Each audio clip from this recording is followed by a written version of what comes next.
7 de la mañana, 12 minutos, Sergio, y vamos a hablar de un tema que a todos nos preocupa en la medida en que queremos saber realmente cómo afecta al ciudadano del común lo que será la nueva reforma tributaria, que valga decirlo, no se llama reforma tributaria, sino de solidaridad social o cosa por el estilo. Y para eso estamos con uno de nuestros invitados, uno de los hombres que más sabe precisamente del asunto financiero y de la hacienda en Colombia, que es el doctor Óscar Darío Pérez, el representante de la Cámara por el Centro Democrático.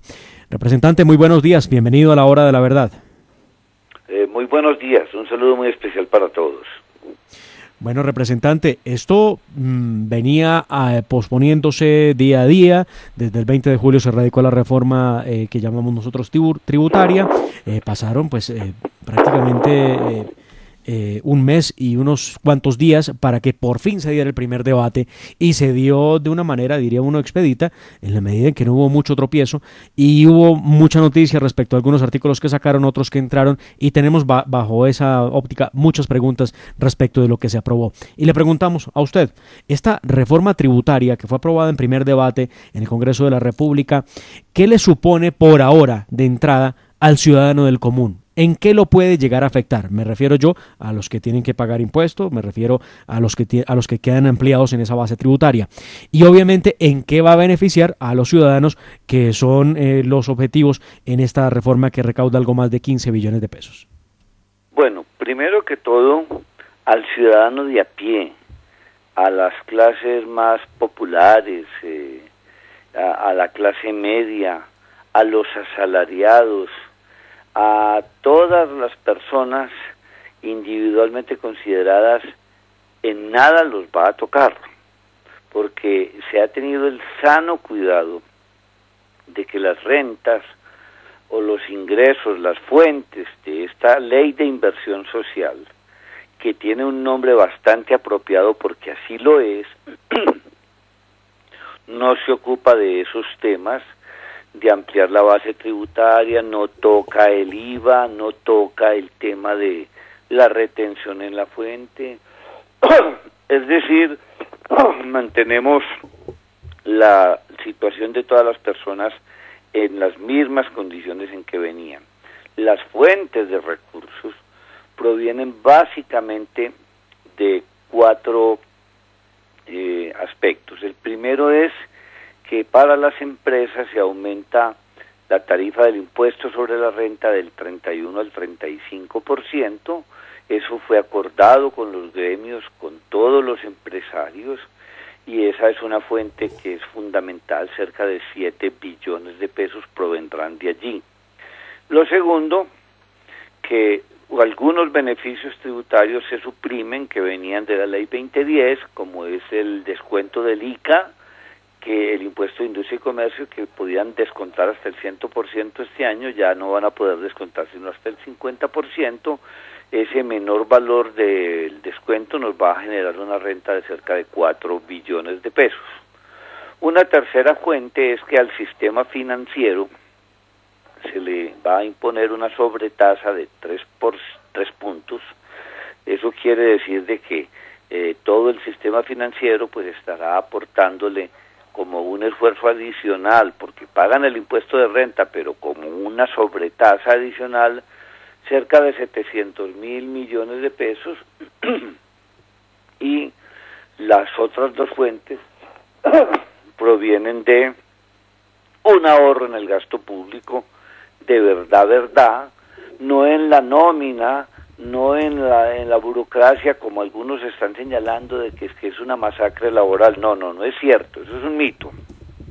Es una reducción drástica en los gastos generales, empezando en este gobierno, empezando en este año, en cuanto a gastos de viaje, gastos de viáticos, primas de localización, en el tema de arrendamientos, en el tema de telefonía celular, de gasolina, de vehículos, etcétera, donde se piensa un ahorro en promedio durante los próximos 6 años de 1.9 billones de pesos.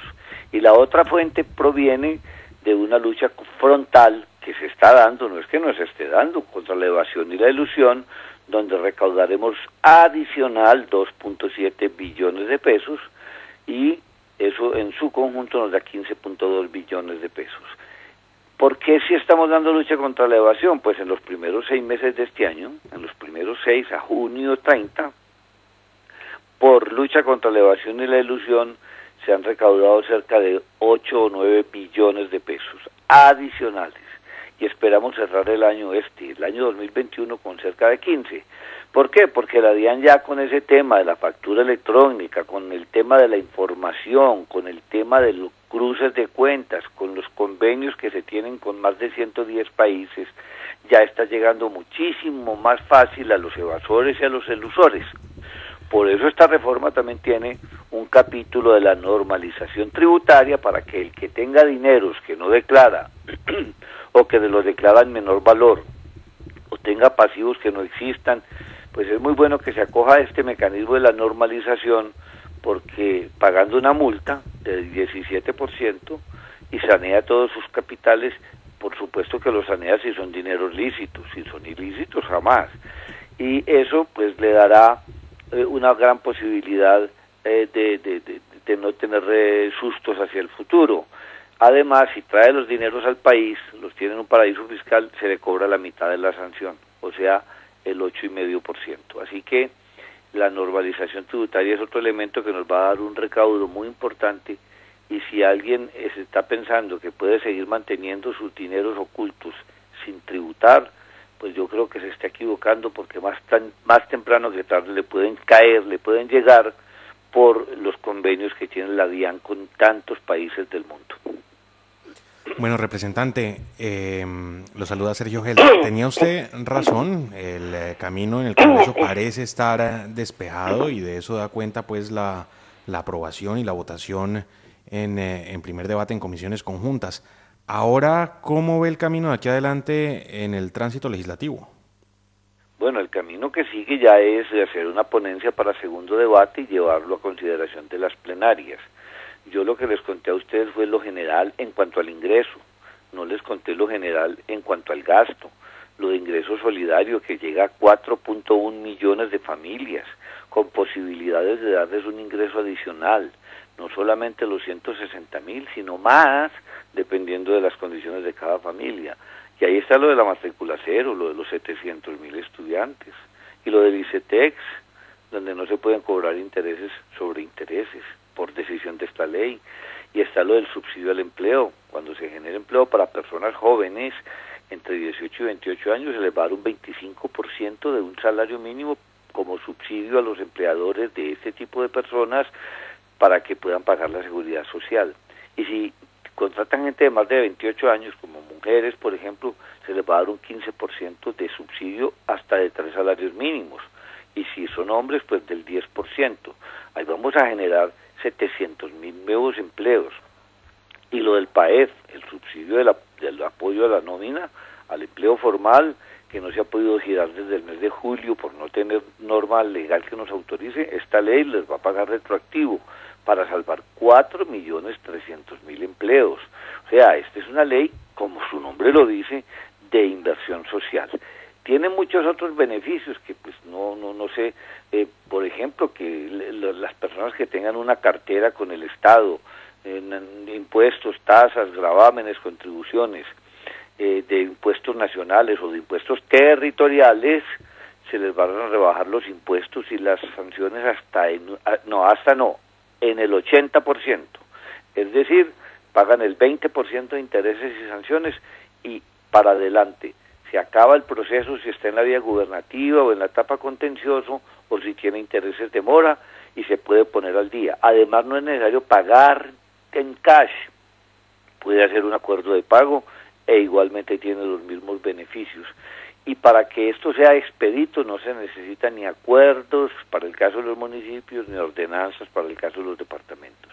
De una vez la ley los autoriza. Tiene otro beneficio enorme, porque algunos están diciendo, no, es que a las pequeñas y medianas empresas le van a cobrar una tarifa muy alta del 35%. No es cierto. La tarifa del 35% se aplica sobre las utilidades. La empresa que dé muchas utilidades pues pagará muchos impuestos, como los bancos, por ejemplo. o las petroleras, pero la empresa que dé pequeñas utilidades o pocas utilidades o pérdidas, pues no va a pagar nada. Y además el régimen simple, que tiene una tarifa muchísimo menor que la tarifa ordinaria, lo hemos ampliado para empresas o personas naturales que facturaban, antes el régimen simple estaba hasta 2.700 millones, algo así, y lo hemos subido hasta 3.600 millones. Ahí van a caber 560.000 nuevas empresas que se pueden acoger a ese régimen simple y pagarán una tarifa una tarifa más o menos del 15%. Esa es la tarifa diferencial, es esa. Y con esa tarifa pagan renta, IVA e impuesto de industria y comercio. O sea que ahí pues cómo derrotar ese otro mito que dicen que es que a las pequeñas empresas les va a cobrar una tarifa muy alta. No, ahí está el régimen simple. Es decir, la ley tiene una cantidad de beneficios y yo creería pues que no por esa misma razón yo creo que tuvo unas mayorías tan suficientes, tan amplias en cada una de las comisiones económicas. Representante, una cuestión que nos llama la atención es que hubieran eliminado de la primera ponencia el artículo 17 que preveía las facultades extraordinarias para que el presidente pudiera fusionar o suprimir entidades públicas. ¿Qué pasó al fin con ese artículo? Bueno, ese artículo se eliminó por varias razones. La primera razón, pues, no queríamos enturbiar más la discusión.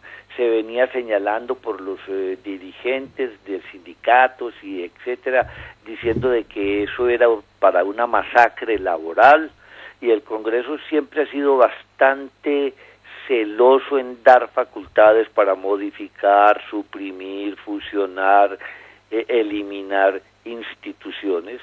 Pues esa es una función absolutamente propia del Congreso. Entonces el Congreso dice, si damos esas facultades, pues nosotros no sabemos qué es lo que va a pasar. En el mismo plan de desarrollo, el mismo gobierno presentó un artículo parecido y también se le negó. Y más ahora, pues ya en el último año de gobierno, el Congreso no quiso enturbiar, complejizar la discusión, y con eso pues le ha quitado el discurso a los que quieren decir que lo que se estaba buscando era una masacre laboral. Pero la verdad es que suena un poco contradictorio. Por un lado le decimos a los gobiernos, ahorre, no gasto público, mucho cuidado, estamos gastando en exceso. Y por el otro lado, cuando pide las facultades para hacer eso, el mismo Congreso le dice que no. Pero la razón es una razón más de orden, de conveniencia y de oportunidad política en estos momentos.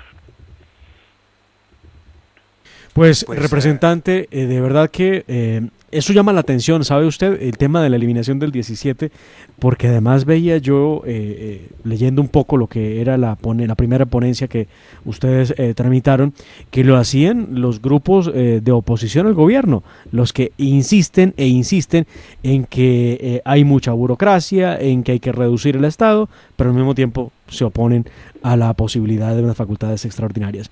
Seguramente quede la posibilidad más adelante de ser incluido el artículo, o ya definitivamente no. No creería que ya, porque al haber sido negado, porque se suprimió, yo creo que ya volverlo a incorporar no será posible, pero lo que sí es posible es que seguimos en una lucha contra el derroche en la administración pública, y en ese sentido hemos puesto unas talanqueras enormes, porque no solamente los gastos provienen de la nómina, también hay gastos generales, hay contratos de prestación de servicios, hay nóminas paralelas a las cuales también los servidores públicos tienen que someterse a unas reglas.